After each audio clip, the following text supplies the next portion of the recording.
Geography podcast. I was on the road yesterday, so I wasn't able to release the podcast as usual on Tuesday. Sorry again. But my wife Daniela recorded one of my favorite posts from her blog, Letters to Josep.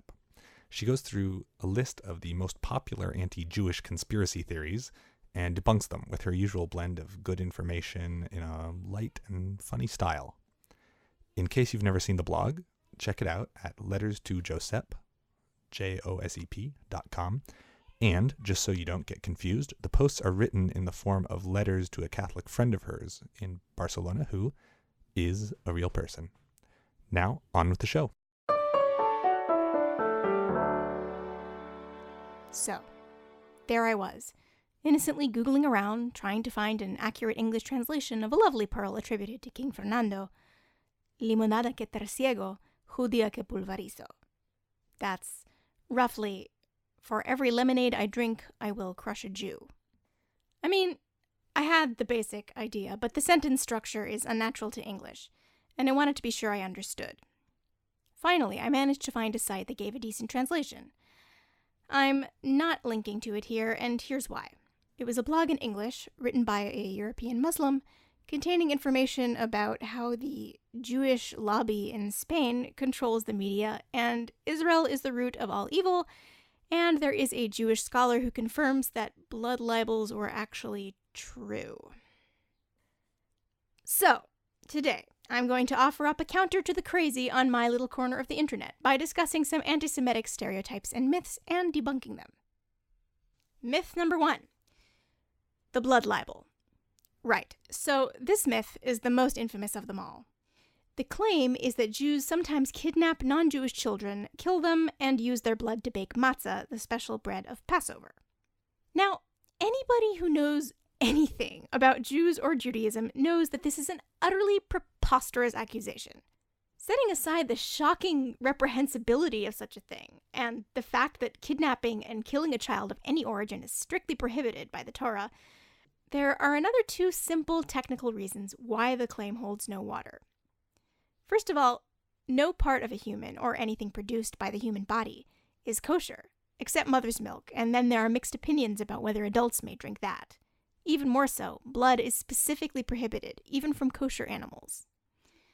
Second of all, according to Ashkenazi custom, matzah is not kosher for Passover if it is made with anything other than flour and water. Given how obsessive-compulsive Jews are about the laws of kashrut and Passover, the mere notion that Jews would do this at all, let alone as a religious ritual, is so completely out there, no. So, how did it become such a popular lie? Well, accusing people of cannibalism is a highly effective way to dehumanize them. The blood libel actually predates Christianity.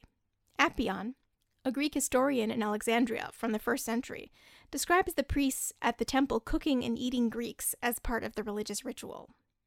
But during the Middle Ages, it gained particular popularity because it fit well into the Christian narrative about Jews and their role in the world.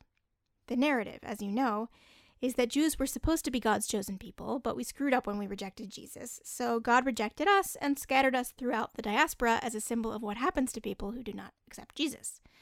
Our status as a persecuted minority suited this narrative very nicely.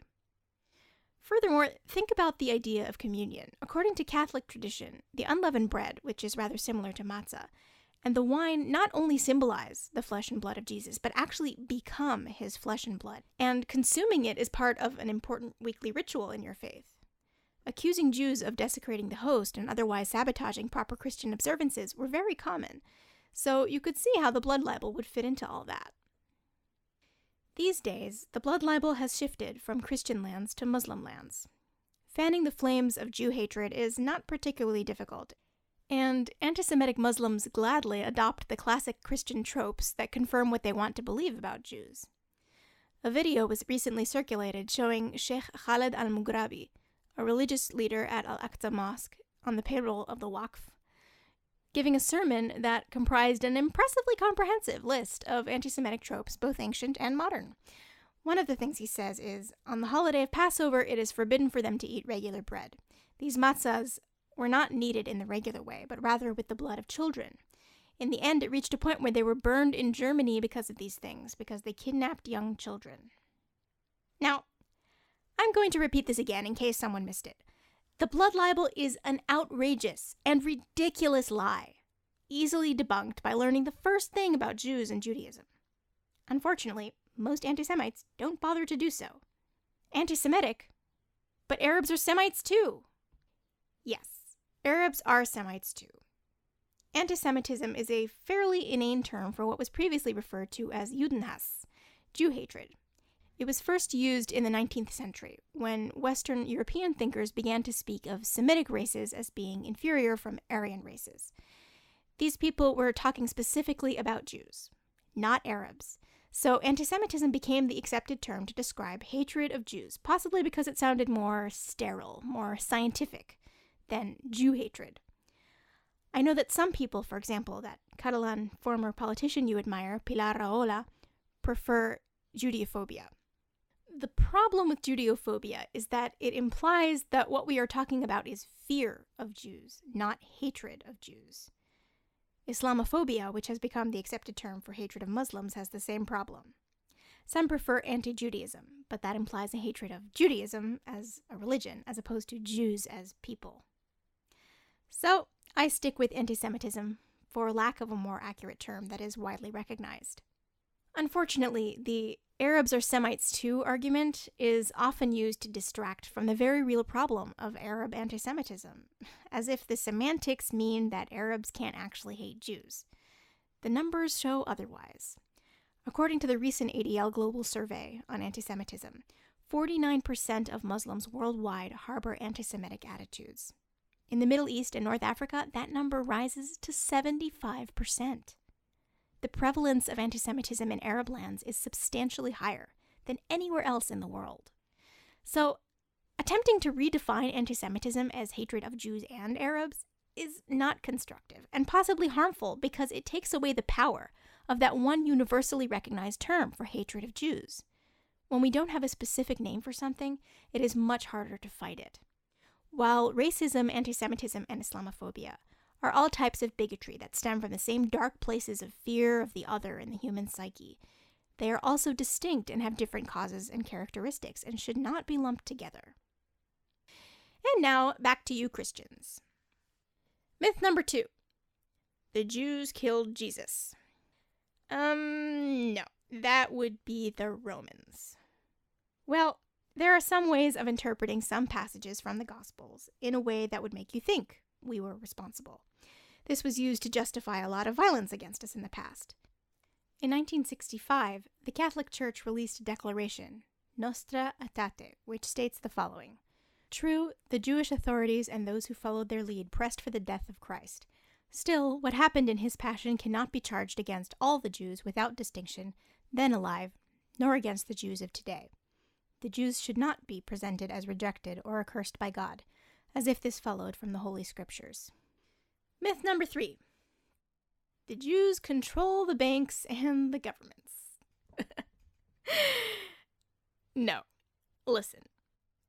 Throughout most of European history, Jews were banned from many of the respectable and reliable trades, not allowed to join guilds, own land, etc. So we were forced to be creative, think outside the box, and take greater financial risks. We happened to be a clever and adaptive bunch who rose to the occasion, and some may argue, have a special fairy dust of divine assistance. As a result, sometimes some of us became very wealthy. Furthermore, because of the Christian ban against loaning money with interest, money lending became a good way to make a living, since it was in high demand. Education is of utmost importance in Jewish society, and we always had a higher than average literacy rate, so we were producing a lot more literate, sharp-minded people than the general population. And very often, when given the opportunity, we rose to the top faster and more easily than our non-Jewish counterparts. Kings and heads of states liked to employ Jews to handle their finances because we exhibited particular talent with economics. Unfortunately, this also meant that often we were employed as tax collectors, which obviously strengthened the hatred against us and the stereotype of Jews as money grubbers. On a tangent, it is interesting to compare and contrast the progress and welfare of other groups under similar circumstances.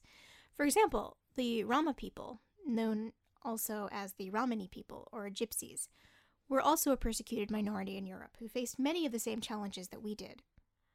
I have been reading about them lately, and it's fascinating to note the parallels. As I read, I noticed two main differences between our responses to our respective persecution. First of all, Jews moved in.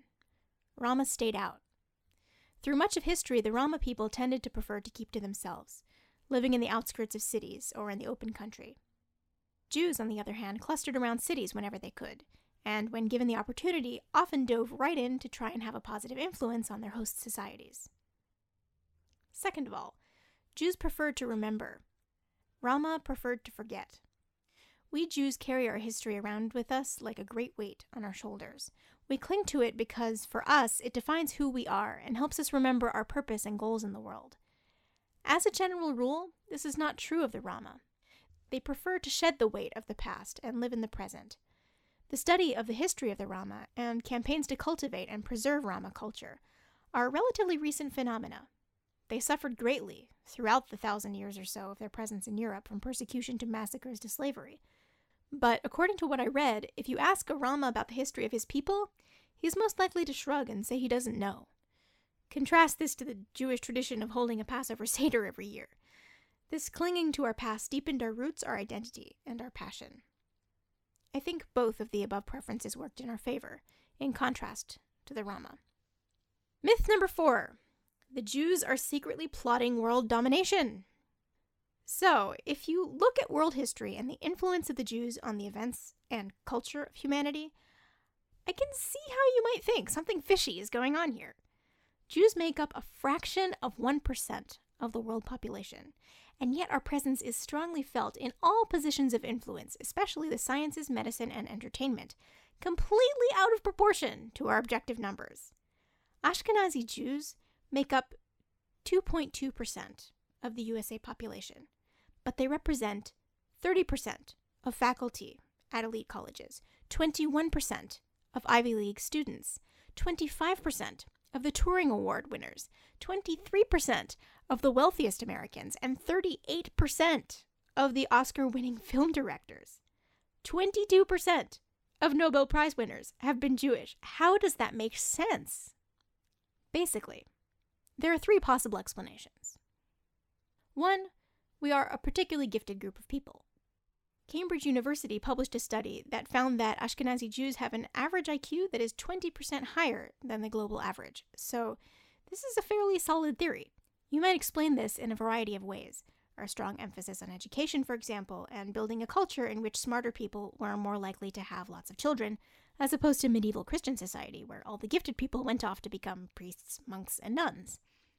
2, the aforementioned divine fairy dust.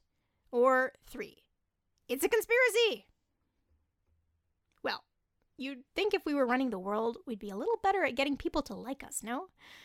The recent ADL survey I mentioned found that 1 in 4 adults in the world harbor anti-Semitic attitudes. 1 in 4! The blog I mentioned at the top of the post, which complained about the Jewish lobby controlling the Spanish media, I can hear you laughing at that one all the way from here. You have to be a special kind of crazy to watch the mainstream news, especially in Europe, and think that it portrays Jews, not to mention Israel, positively. This reminds me of a classic Jewish joke, which actually appears in lots of different versions, but this is what's quoted on the Wikipedia article on Jewish humor, on which we will elaborate later. Rabbi Altman and his secretary were sitting in a coffee house in Berlin in 1935. Herr Altman, said his secretary, "I notice you're reading Der Stürmer. I can't understand why. A Nazi libel sheet. Are you some kind of masochist or, God forbid, a self-hating Jew?" "On the contrary, Frau Epstein. When I used to read the Jewish papers, all I learned about were pogroms, riots in Palestine, and assimilation in America. But now that I read Der Stürmer, I see so much more, that the Jews control all the banks, that we dominate in the arts, that we're on the verge of taking over the entire world. You know, it makes me feel a whole lot better." Long story short, if we're plotting world domination, we suck at it. But the Protocols of the Elders of Zion! The Protocols of the Elders of Zion is an anti-Semitic hoax first published in Russia in 1903, which claims to be the protocols from a meeting of Jews in which they discussed their plot for world domination. It was exposed as fraudulent by the Times of London in 1921, and stands as one of the best known and most discussed examples of literary forgery. Wikipedia covers it thoroughly. Unfortunately, this book, along with Mein Kampf, still enjoys great popularity, especially in the Middle East and North Africa. So it's not the basis for Zionism? No, it's the basis for a lot of antisemitism is what it is. Zionism is nothing more than Jewish nationalism, the belief that the Jewish people has a right to an independent state in its historic homeland.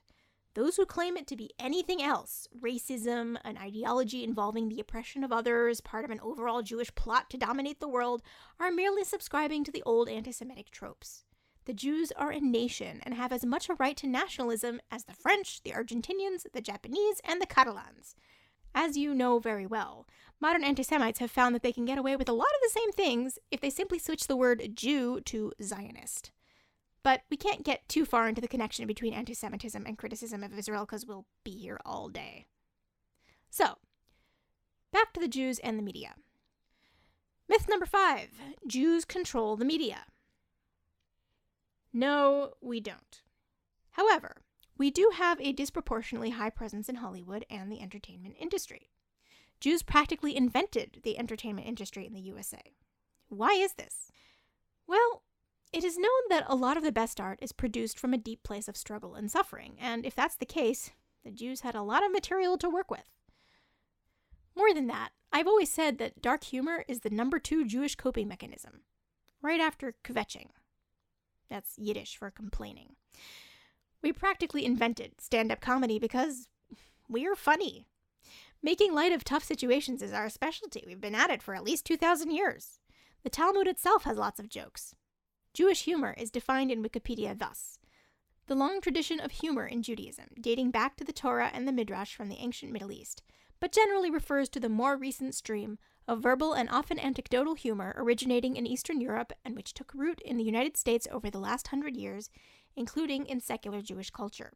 Beginning with vaudeville and continuing through radio, stand-up comedy, film, and television, a disproportionately high percentage of American and Russian comedians have been Jewish. This is not because we're trying to take over the world and brainwash your children. It's because we have something to say, and we're good at saying it. And we have endured a lot, and channeling the struggles through creative expression, particularly of the humorous sort, is an excellent way to cope with them, one which is encouraged in our culture. When I studied medical clowning, we had a class about the use of humor as a coping mechanism during the Holocaust. The lecturer brought examples of jokes that were told in the concentration camps, and I remember being astonished that they could possibly find these things funny. You had to be there, I guess? No thanks. But as I mentioned in my updates from the war last summer, I find great relief in using humor this way during tough times, and fortunately for me, it strongly characterizes Israeli culture. Just recently, under the shadow of what we feel is a very dangerous deal with Iran, the Israeli phone company Bezeq produced a completely ridiculous advertisement featuring a Bezeq salesman bursting into the Iranian parliament, preventing them from pressing the red button at the last minute to deliver his sales pitch. There's an op-ed on the Times of Israel describing what is so quintessentially Israeli about the ad and what it expresses about the Israeli spirit in times like these. I highly recommend Googling it. Myth number 6. The Jews are greedy and cheap. This myth is rooted in everything described above. I think all you need to bust it is to check out some listings of Jewish charities and free lending societies, or take a look at how many Jews are involved in philanthropy. In a 2010 survey by the Chronicle of Philanthropy, 5 out of the 6 top philanthropists in the USA were Jewish. 19 out of the 53 named were Jewish. Remember how we mentioned that Jews make up only 2.2% of the population in the USA? Charity is a very important commandment in Jewish law. In fact, the Hebrew word for charity is tzedakah, from the root tzadik daled kuf, which means justice. The word charity comes from the Latin root charis, meaning dear, and the old French word charit, love for one's fellows. The word charity connotes that giving to the poor is a thing you do out of the goodness of your heart. The word tzedakah connotes that giving to the poor is a thing you do because it is just. We are required by Jewish law to give 10% of our income to the needy. Aside from all that, I'll state the obvious. Jews are people. Some of us are tall, some short, some introverted, some extroverted, some nice, and some mean, some generous, and some greedy, just like every other society. Myth number 7. The Jews are traitors. It's not hard to see where this one came from. Jews were always the other, the outsider, and often maintained connections with their brethren in foreign lands. We sometimes looked different and spoke a weird version of the local language. For most of history, Jews weren't even recognized as citizens in their host countries. In modern times, this manifests as believing that all Jews are more loyal to Israel than to their native countries. The fact is that countries that are hostile to Israel tend to be just as hostile to Jews, so that's kind of a chicken and egg question. In any case, Jews have faithfully served in most modern European armies, as well as the US and Canadian armies, and many of us are very proud of our native countries. Myth number 8, 9, 10, 11, etc. The Jews are whatever you hate. If you make a list of the complaints against Jews over the course of history, you'll come across a pretty amazing pattern. It looks something like this. The Jews are filthy rich and greedy. The Jews are dirt poor and disgusting. The Jews are arrogant and elitist and refuse to mingle with non-Jews. The Jews are taking all our jobs and trying to infect the purity of our race by marrying our women. The Jews are capitalist pigs. The Jews are communists. The Jews are immoral and cheat and lie. The Jews invented the social sense of morality and the idea that we should help the weak to undermine the strength and purity of our race. The Jews are uncultured peasants. The Jews are infiltrating our art, culture, and science to infect it with their inferior ideas. Jews are all dark and therefore inferior. Jews are all white and therefore enjoy white privilege and oppress non-white minorities. We can't win, can we? In his book Anti-Judaism, The Western Tradition, David Nierenberg describes how, since ancient times, Jews have been used as the ultimate symbol of the other. In this way, antisemitism differs from other forms of racism. It is not just the Jews who are hated, but the idea of Jews. Something about the hatred of Jews transcends time, space, and divides between cultures. It seems to be embedded deep in the core of Western identity. That's how antisemitism remains just as strong, if not stronger, in countries where no Jews are present. Spain, which was Judenrein for around 450 years, is a good case study on this. Up until the 1970s, you could still find people throwing stones where the Jewish quarter used to be on Good Friday. And it was you who brought my attention to a lovely Holy Week tradition in northern Spain called Matar Judíos, kill Jews. Today, that phrase in that context means drinking spiked lemonade. One can imagine what it used to mean. And the reason I was looking for that quote from King Fernando was because some say the tradition evolved from it.